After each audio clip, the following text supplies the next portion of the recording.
There was once a boy who had nothing, no money, no paper, no status, but he had something greater, a memory so powerful it shocked scholars, and a mind so sharp he would rewrite Islamic thinking forever. Imam Shafi'i was born into poverty. He lost his father early and grew up with almost nothing. His mother could not afford education, so he would go to lessons and write on whatever he could find: bones, wood, anything that could hold ink. But even then, something unusual was clear. He never forgot anything he heard. People began to notice something strange. He could hear a lesson once and repeat it perfectly, word for word. Some scholars tested him, thinking it was luck, but he passed every test. His memory was not normal, it was extraordinary. Before meeting Imam Malik, he memorized Al-Muwatta, a massive collection of knowledge in just 9 days, not by rushing, but by obsession. Every word locked into his mind. Shafi'i was not only a scholar, he was also a master archer, perfect aim, perfect discipline. But one day, he made a decision.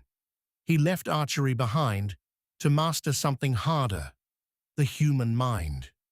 He said, "I never debated anyone, except that I wish the truth would appear on their tongue."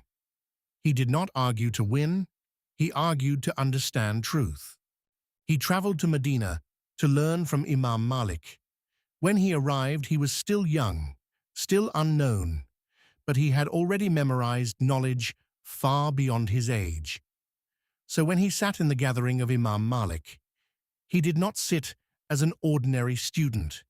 He sat with understanding already inside him. And Imam Malik noticed it. Imam Malik looked at him carefully and began to question him, not to embarrass him, but to test what he truly knew.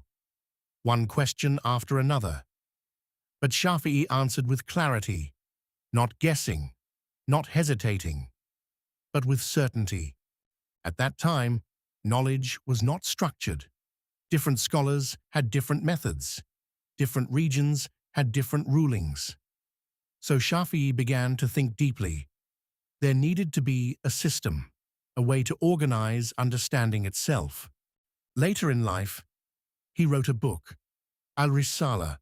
It was not just knowledge, it was a method, a system for thinking itself. When he died, he was still young, but his ideas spread everywhere, across generations, across lands, until millions followed his way of understanding. A boy who had nothing became a mind that shaped history. If you are not subscribed, you will probably never see us again. May Allah bless you.